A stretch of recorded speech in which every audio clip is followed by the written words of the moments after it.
Good morning. Good morning, sir. How are you? I'm doing well. How are you? I'm doing well. These are the first words I've spoken, I believe. Yeah, same here. Same here. Getting the cobwebs out. We'll be bassy this morning. Yeah, it's all right. I think that's what the people like. I hope so. So we had a little bit of an incident yesterday. Oh, no. Yeah. We deployed an update that was created a bit of like a crashing loop on sign-in, such that the app became unusable for some people. It was an adventure. Yeah, so because when you ship a bug like that, it's bits that are downloaded onto somebody's computer, and then they have to like do an actual upgrade in order to get like a patch, right? That's true, yes. Now, we can force that, so it's not so bad. But a deploy for Tuple involves things like getting Apple to sign the binary. And so there's just like a number of steps involved and like compilation and all this. So it takes like 15 minutes to push a new version of Tuple out, even once you know what you need in there. Yeah.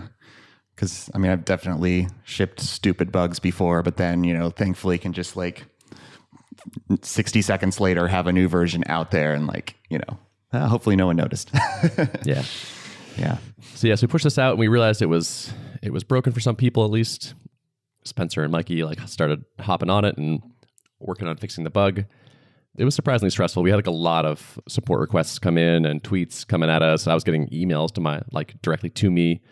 A bunch of people just being like, "What's going on? What's going on?" We're like, "We're on it. We're on it. We know what's going on. We'll have it fixed." But I was taking notes during the thing of it seems like there's some things that could be better here. Like we haven't had this is a live production issue incident response practice run. And so there were some things where this isn't quite clear who should be doing what order should this happen in.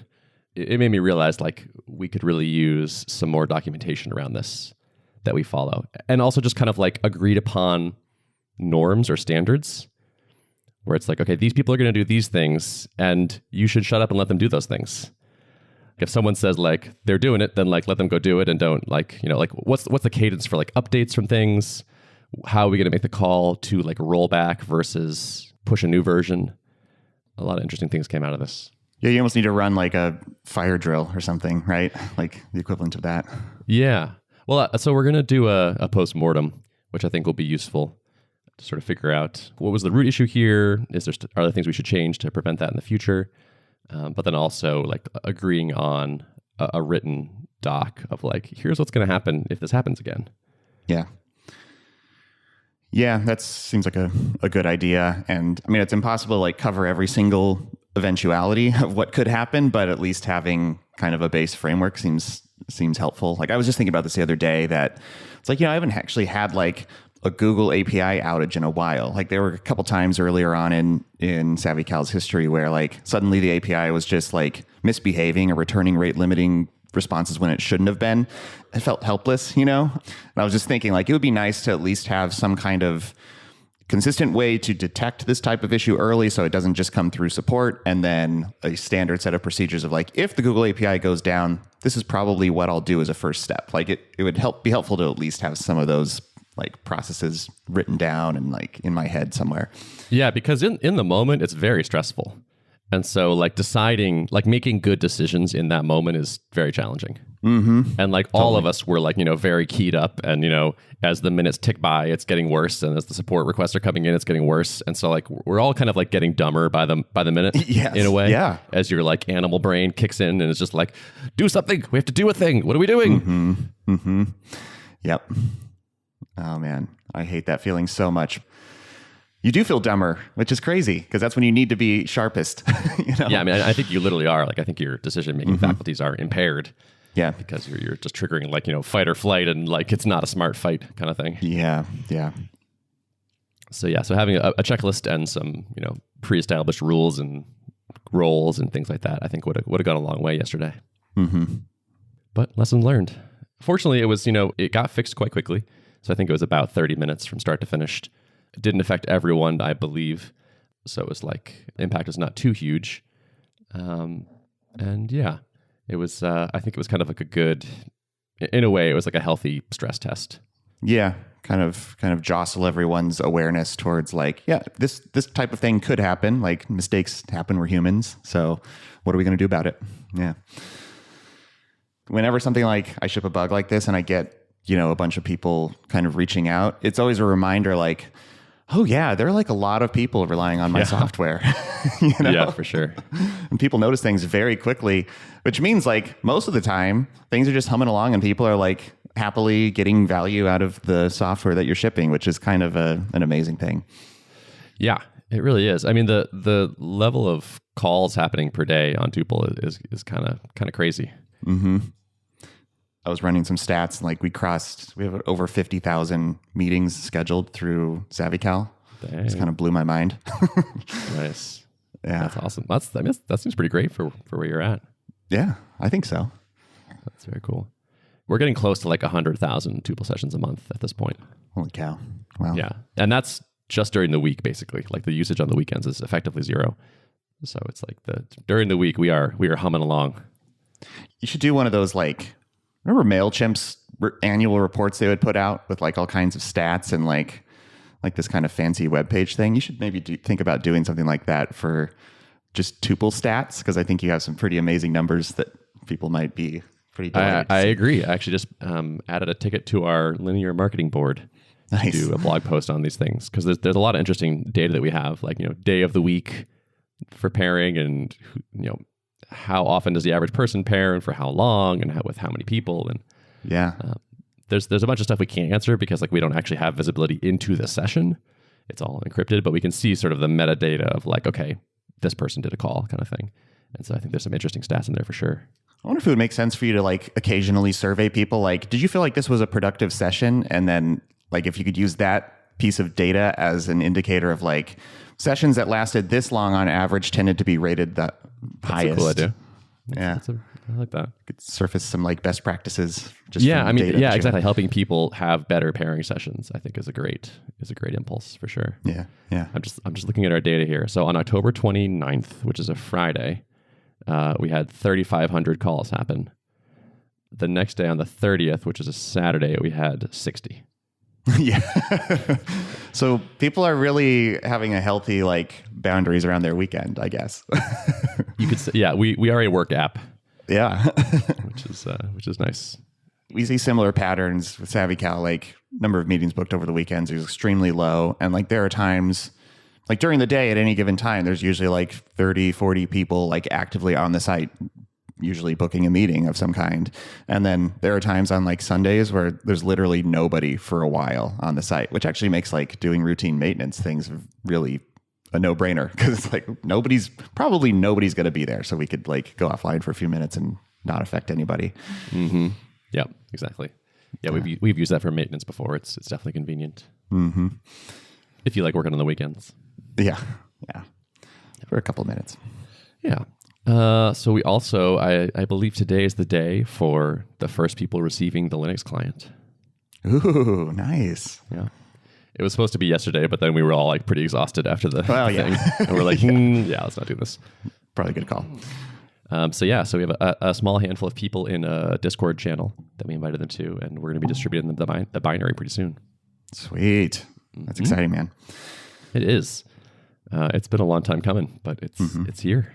I mean, I imagine you've been doing a lot of testing internally. Is this like work across most Linux distros, or like are you kind of constraining it to a very small set? I know there's a ton very constrained. Ones. We are, it's like you must be using Ubuntu 20.04 kind of thing for the first, couple days, basically. Yeah. It's like we're trying to start just super small, super minimal in a very known good environment. I'm sure we'll still run into lots of surprises anyway. Mm-hmm. But then, as we get more battle hardened, we can relax those constraints. Yeah. Yeah. Well, that's cool. Hopefully soon you'll start to get a sense for like, okay, this is going to be a 1 month thing. This is going to be a 3 month thing, to know how long you're going to have to be in this kind of battle hardening phase. The goal is to have it in GA, like generally available, by March 1st. Okay. Yeah. We're basically pointing all of the engineering resources at this, engineering people at this until that's done, because I don't want this project to kind of like limp along or like kind of like slowly bump along. Mm-hmm. I want to get to a point where like, okay, ship it to everybody, go. and now let's focus on the next priority. And we'll have to, of course, I mean, it's going to be a continued maintenance thing and a target that we'll build features for and whatnot. But getting to the point where like, okay, 1.0 is, we feel good about enough to release this to everyone without gating is a milestone I want to like very definitively hit. Was that a hard decision to come to think like, okay, maybe there's other things you would potentially be doing during these next few months, but you're going to deliberately put those off in the name of like pushing this across the finish line? Or was that? Not particularly, because we've been building up to this for so long. To not really pour our effort into it now would be kind of silly given how much like preparatory refactoring has taken place. Yeah. Actually, that conversation we had with Wathen about like, what are your big 6 blog posts for the year? Mm-hmm. So useful. Yeah. I feel like that framing really, really like changed how I'm thinking about the next year. Yeah.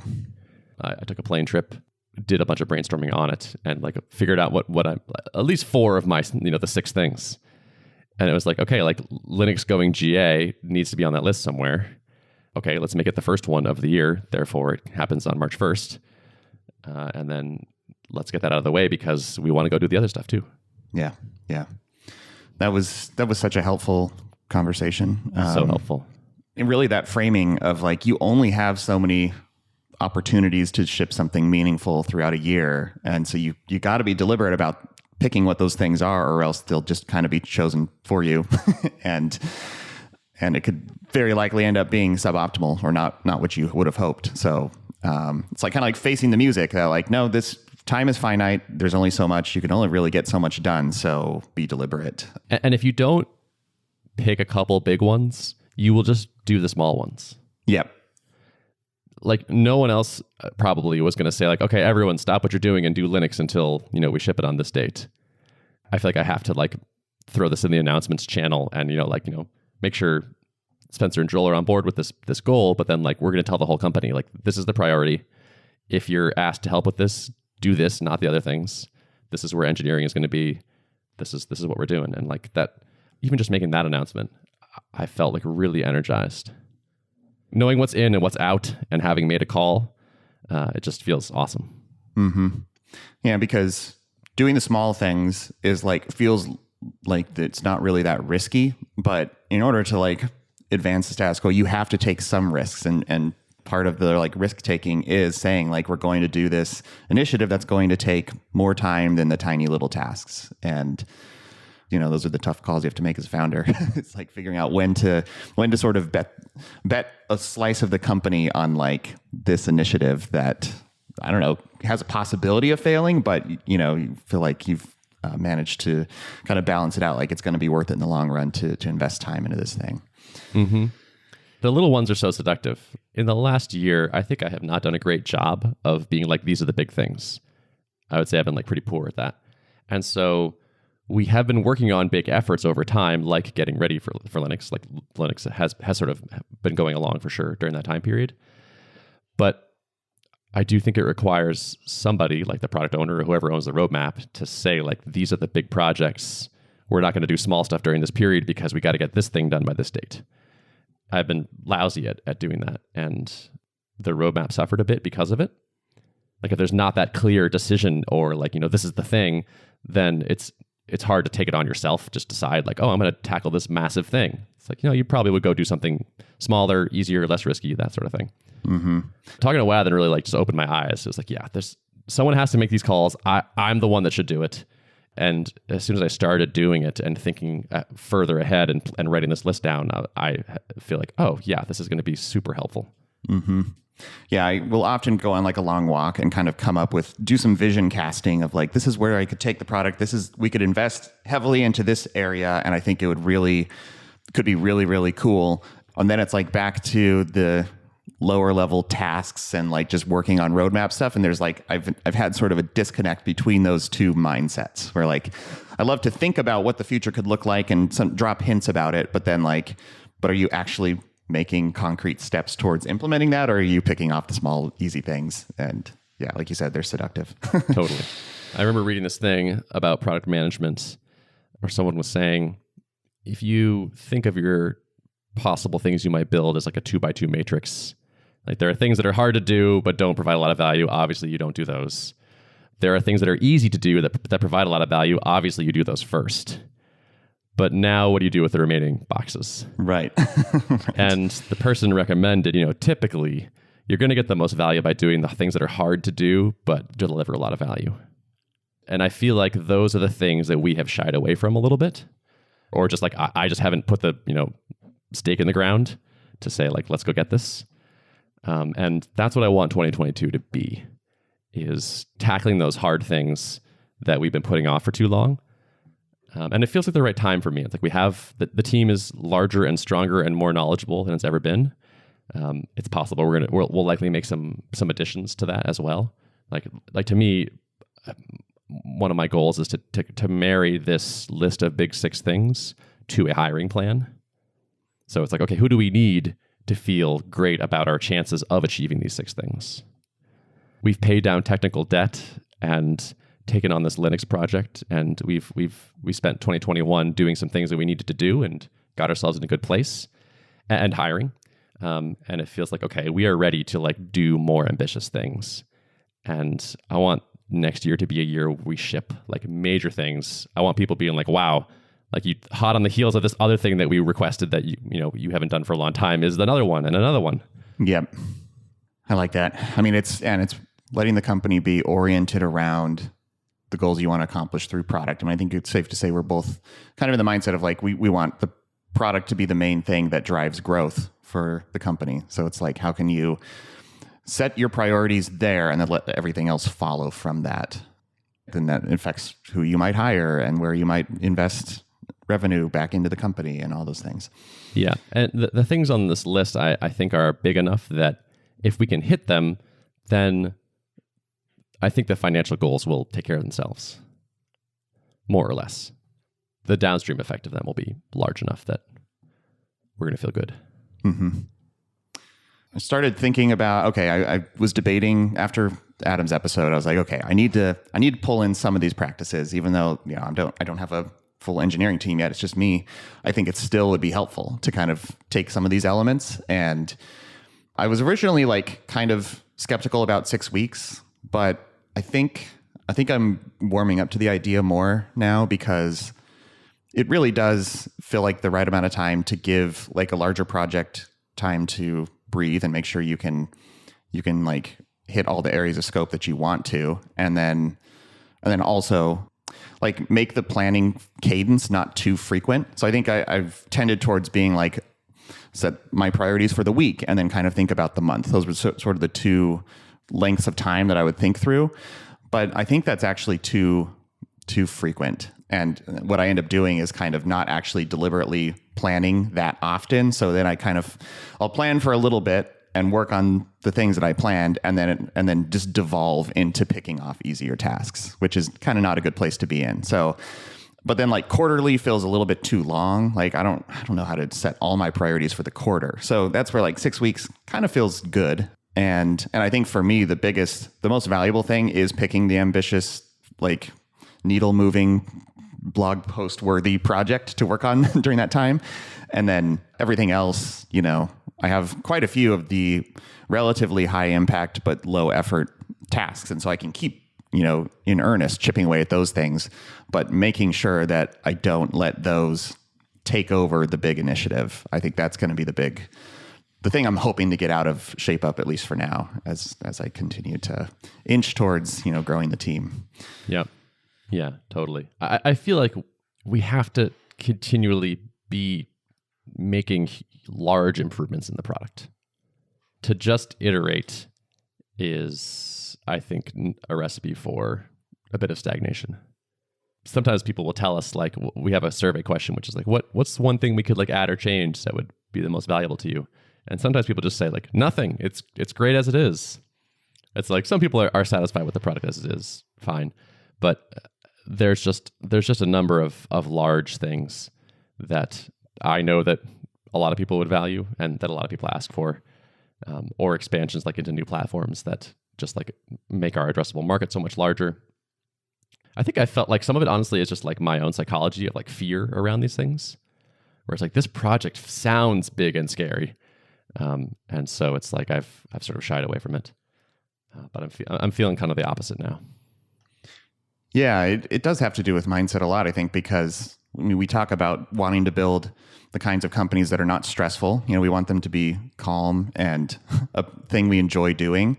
But I think there's a way to like set yourself up for not being burned out and not being stressed out all the time, but still being ambitious. And I think that's probably something that everybody who's in our position like ours has to continually get better at. Or you don't have to, but I think it's a good thing to work on that and be able to still be ambitious, but not like hair on fire, burning yourself out in an unsustainable way. Yes. Yep. That's the sweet spot where I want to be. Yeah. I feel like I'm getting more email than I can handle now. Something has seemed to have flipped over. And now it's like, I will sometimes be like, I'm going to clean out my email today. And like by the end of the day, it's like, it's back. Mm-hmm. It's like, oh, I thought I was going to get this done today. It's like, I feel like there's starting to be more and more random tasks and emails and stuff on my plate than I'm having like luck getting through in a given day. You think it's time for like an assistant? I've been thinking about it. Yeah. I'm hiring an assistant in my personal life. I'm wondering if also this needs to be a work thing too. I've seen some CEOs who have assistants, and I think that kind of spans both a lot of times. Like the line between personal and business is sort of blurry, I guess. Yeah. Yeah. Yeah, I've been reading Matt Machari, who wrote The Great CEO Within, as a huge advocate for hiring chiefs of staff. I think it sounds like a really interesting position. Do you have a good sense for like, what is the definition of the chief of staff role? Because it's kind of a tricky term. Yeah. So a chief of staff is contrasted with an assistant because a chief of staff gets access to everything that you are doing. And the goal is to eventually make them an extension of yourself. So it's not a person that you just delegate things to, like do these admin tasks for me so that I can do these other things.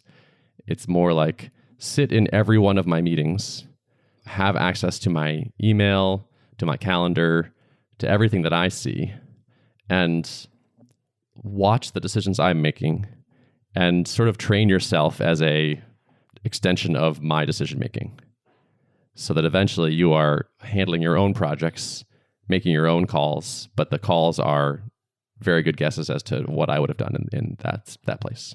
Yeah. Nice. And it's sounds handy. yeah. And the kind of person is like someone that would probably want to run their own thing someday. So it's like, oh, I would like to eventually be a CEO myself.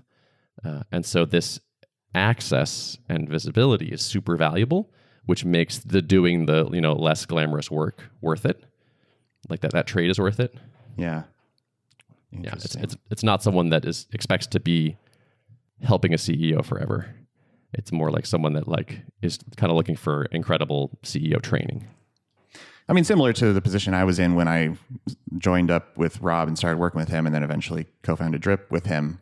I was sort of at the place where like I'm burned out on trying to do my own endeavors and I just feel like I need to increase learning and mentorship and all those things. And working alongside Rob was a huge growth driver for me in terms of like leveling up my skills. And it seems like a role like this would be a similar opportunity for, aspiring founders. Totally. Yeah. I was thinking like if I did want to pursue this, like the indie hacker community might be like a good place to look for folks. Mm-hmm. Like if you've been working on a SaaS and it's not quite working or doesn't quite support you or something like that. Yeah. But you're a super organized, effective communicator that gets a lot of stuff done. Maybe this is like a good role to sort of get an inside view of a company that is working and is growing and learn from that. Nice. Seems like possibly a good pitch. Yeah. So do you think you'll make movement on this chief of staff thing soon? I don't know. I've kicked this idea around for a while. I don't know why I can't quite like decide about it. Something about it feels self-indulgent, honestly. Am I running it like 100% of my own personal capacity? Not quite, no. I could eke out some more of my own, time or work or whatever. I could answer these emails late at night, or I could do them early before I come into work or something. Like there's more time. And so part of me feels like if I'm not at like close to 100%, does it make sense to pay someone to like help? Probably does though. It probably does. Yeah. I suspect you won't. As soon as you're like 3 months into it, you're going to be like, God, I should have done this a year ago. I haven't heard anybody hire an assistant that didn't say that. Yeah. Yep. Like That would I be my know a bet. bunch of CEO friends, and like every single time I ask, they're like, "Oh yeah, absolutely, this was huge, Yeah. huge for me." Yeah. So, and there's this great copy I saw from this assistance as a service thing, which was, if you don't have an assistant, you are the assistant. Oh, yeah. That'll make you think. Interesting. So, I feel like I maybe need to slot this into like, if I want to do this, like put it into this like hiring plan for next year and talk about it with some smart folks. Seems like a good plan. Yeah. What's going on in Savvyland? Yeah, things are going really well. October was my best growth month since February, so it kind of feels like things are starting to kick in, starting to work. You know, we're continuing to invest heavily into like content production right now, and we're starting to see like there's an interesting graph that we pulled out of Ahrefs, and it's like we've been doing this, producing articles for a couple of months now, and sort of picking up our pace. Like I want to get through our database of keywords by the end of this year, or shortly into the first part of next year. It's the kind of thing where like you don't really have to meter this stuff out necessarily. It's just like, you know, as fast as you can produce the content, get it live, it can start to yield benefits from SEO perspective. It's fun to see like there's a graph in there where it's like organic traffic and rankings kind of combined together into a score, and it's just like beginning of October, it just started to get lift off. It's crazy to see that, because it's like hard to believe that kind of stuff just works, but it does. So are there people that are like Googling around for tools that do what SavvyCal does, and then seeing you and signing up?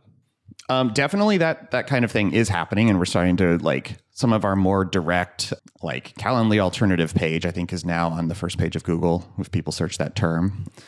So there's definitely those types of searches for sure is a source of traffic. And then, you know, keywords we're working on are sort of related, but not directly speaking to the problem that SavvyCal is solving, but at least gets people onto the site looking around. You know, so all kinds of like guides around Outlook Calendar and Google Calendar, and you know, phrases like how to start a Zoom meeting. Like we kind of determine like there's an opportunity to rank for that, and so if we can have a little guide on like ways to spin up Zoom meetings, then people could then stumble into the fact that like, oh, SavvyCal can actually automatically create a Zoom meeting for you. So related content that we're able to rank for. And so Corey did a whole deep dive on this and built up a database of keywords that we want to target, and kind of ordered them in a strategic way. And we've just been chipping away at them. That's good to see like that starting to work. As you're seeing the traffic go up, are you seeing new trials started increase as well? Yes. So it was also like our best trial month in the month of October. So like we were normally consistently around, I don't know, I want to say like 40 to 50 active trials at any given time. And we're now like holding consistent around 70. And I'm kind of seeing that like just gradually uptick as well. So yeah, it does feel like just everything is pointing up slightly higher, slightly faster, I guess. Nice. That's great. Yeah. I would also like more trials. Yeah. We have some things that are contributing to that. We're also playing around with Google Ads right now, and so we've been sort of investing quite a bit into that, trying to get quick feedback about like, all right, does this category of keywords work well for us? And we've sort of narrowed it down to one bucket of ads that are performing decently well. Like I think we're sitting around an 8-month payback on those based on kind of the trials and conversions that it's driving, which is, that could be better, but it's still like, still willing to continue like experimenting with that, trying to get that payback time slightly lower. But yeah, it's surprising that because I've always thought of, you know, Google Ads as just being like prohibitively expensive unless you're selling like a $99 product a month or more or whatever. But we're managing to make some of those work too. So nice. Yeah, I keep looking at our lifetime value and thinking like we could spend a lot of money and acquire a customer. Mm-hmm. So how do we do that? Yeah. No, and it's been nice because I haven't really been directly involved in that sort of project of kind of thinking through what are the buckets. I think spinning up ads, speaking to that, and then managing the account. Like Corey's been thankfully handling all that and doing I think doing a very good job, based on what I can tell, and the kind of data we're getting back. Seems like you're doing a lot of like good blocking and tackling marketing work. Yeah. And I'm trying to think about how to make our content publishing flow a little bit smoother. I was asking around on Twitter about this because so I have a static site on the front end just because that was the fastest and quickest thing for me to get spun up. And that's kind of the environment I like to design in, is just, with Tailwind and HTML. But I am sort of a little bit of a bottleneck on getting these articles published because we'll like author them in Google Docs, and then I need to get it into a markdown file with the images looking correct and upload it to the right place. That's like not a task I can easily delegate to anyone else on the team because, I'm the only technical one that's like comfortable working with markdown and all kind of stuff. So looking around at like, what can I do to automate that process more and make it so that my writers can like directly publish posts without me investing in a super complicated setup, or sacrificing like the aesthetic and the design that I have right now, which I want to keep. I don't want to just go for like a bland WordPress blog or something. And also don't really want to spend, I'd be willing to pay for design obviously, but I just don't want to like undergo a several month long project right now that's going to be expensive just to get back to the place where I'm at right now, just to allow, people to publish posts. So it's kind of trying to figure out what's the right timing and stuff to like really make that process more efficient. Yeah. So you have writers. I do. Yeah. We have, I think 4 or 5 that are. You have 4 or 5 writers? Yeah. What? Yeah. They're all freelance, on a per article basis. We were like, we could just pick 1 or 2 and go slower, or we could, like, if we wanted to triple the amount of our spend every month and get through them faster, we could just, we could probably find a couple more. And so that's what I opted for. I'm like, let's go faster. How good are these articles? I haven't actually looked at one of them yet. I'm actually very pleased with their quality. Obviously some of them are not like mind blowing. Like, how to start a Zoom meeting is not blowing people's hair back. Yeah, not exactly, stellar like content, but the writing quality is still quite high in my opinion. I wanted to feel good about that they weren't just kind of garbage keyword stuffed articles, So we have like Claire Emerson is working on like longer pieces that are a little bit more, I guess, more compelling than like those standard kind of keyword targeted articles. So she put together like a blog post. Recent one we published was like 92 strategies for like optimizing your email workflow. And it's like a super long post. And I was reading through it and it's like, this is quite good. Like this could live somewhere, not just, on a blog feed, but like as like a kind of content asset, I think, because it's just very high quality. And so she's written several along that vein, and I love to see that. Like, I love if I can kind of get the benefit of like, this is actually something that people really want to read, and it's also serving like an SEO benefit of like capturing traffic of people who are searching in search engines. I think Wathen has kind of poisoned my brain a little bit against traditional marketing techniques, like normal content marketing, because like the work in public type approach, like show the stuff you're making, tweet about things in progress, talk about your personal challenges, I think is a great angle. And so I feel like that's kind of like become my, like, I guess it's made me more skeptical towards like other things like content marketing, I guess, normal content marketing, blog posts. But I think that is probably a flawed position. Yeah, I think it's hard to scale that, I think. It sort of taps out like, and Adam is in a unique position, I feel like, because he's just sort of the way his company's structured, the products he builds, and the size of the market and where they hang out, like it all kind of just aligns, I think, really well. So he's one of the few, I think, that is managing to like scale this actually and like build a very compelling, very high revenue company on the back of this strategy. But I think it's I think it's harder to scale that for a lot of like SaaS products in particular. Yeah. I think it's also the developer in me too. It's like, surely no one's Googling actually for like these things, and that would then turn into a customer. It's like, I think I assume everyone in the world is sort of like cynical and sees through content marketing like I do. Mm-hmm. Yeah, that's one of the big blind spots that a lot of us founders can have. I think is like assuming that everyone else operates like us or values the same things, and it's like, nah, that's actually. I think I should probably adjust a bit and do some experiments at least, and see. Hey, if we wrote some great blog posts, would those generate more traffic? Would we see more people coming in? Yeah. That's where it could be interesting for you to just have like a growth person on payroll who's kind of thinking about these things.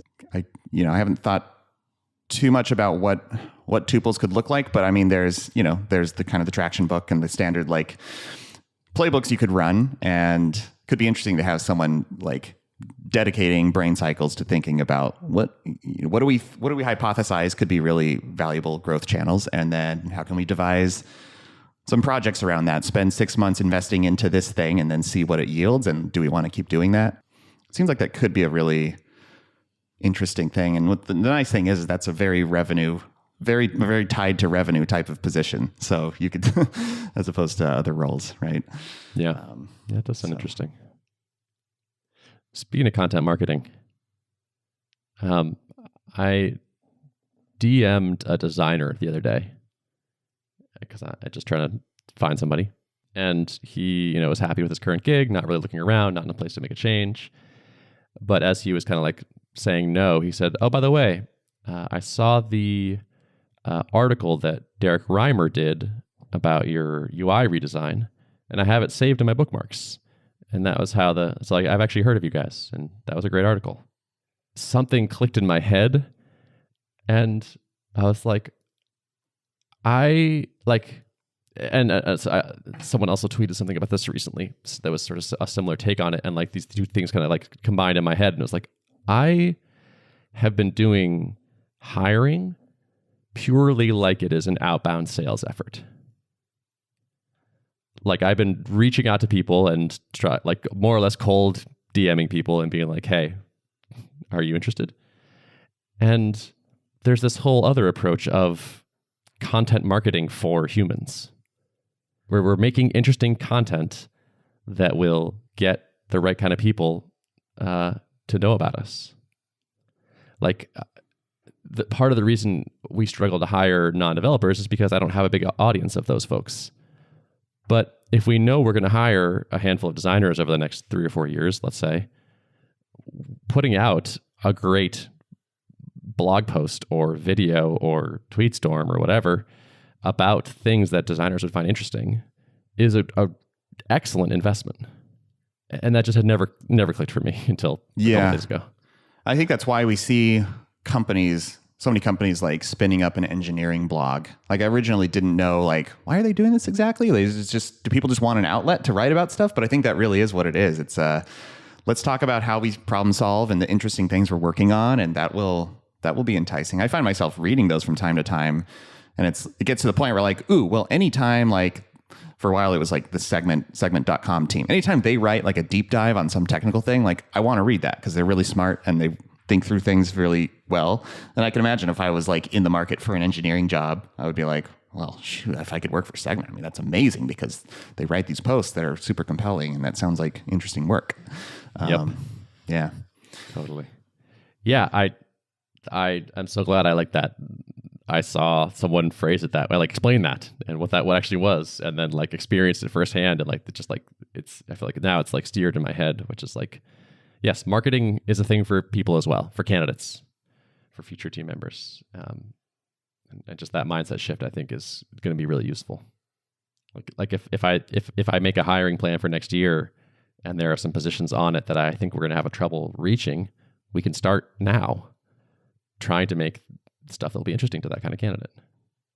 I think even if I just wrote a post or made a video or something about how it's hard to hire a designer, and like what my experience of that has been like as a like technical CEO.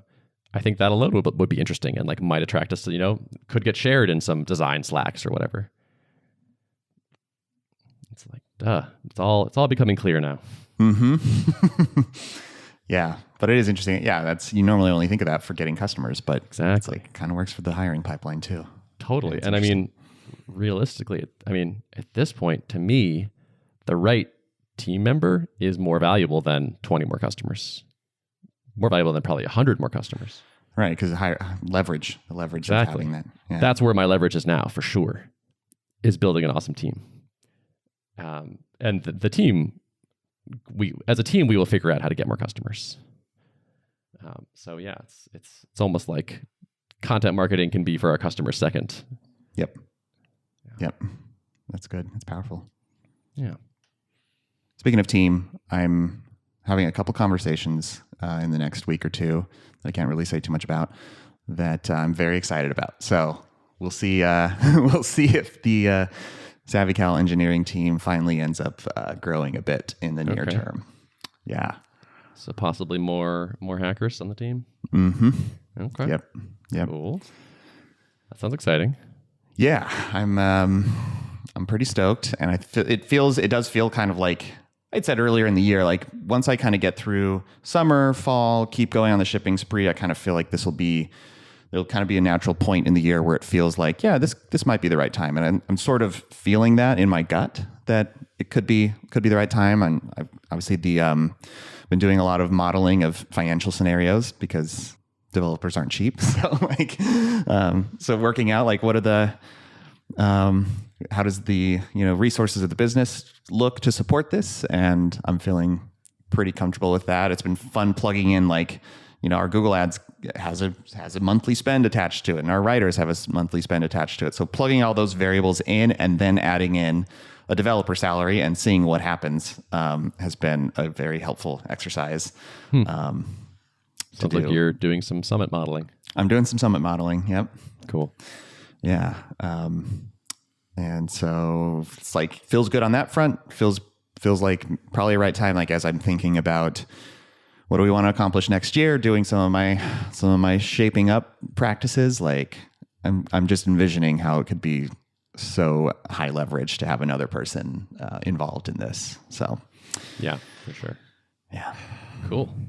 Are you still thinking must be in person, or are you opening to remote? I'm open to remote. I kind of have relaxed my convictions around that. I think it would be a shame to just eliminate that talent pool. I think that's the biggest factor for me. It's like I don't want to limit myself that much. That being said, I'm having a couple conversations with folks who do happen to be in my area. So I might end up kind of with the best of both worlds, at least for now, but we'll see. Makes sense. Yeah. Awesome. Well, exciting times for both of us, it sounds like. Yeah, I know. Like we had mostly positive things to say. Hopefully we'll bring some struggles in the next next episode to balance out the hoorays. But yeah. Yeah. And you and we got to talk offline a bit about AOP plans for next year. Yeah. We were saying some things, ideas are cooking. I like it. Yeah. I want next year to be to be just like great. And so I'm trying to think of like, how do I make it great in a bunch of different areas of my life? Mm-hmm.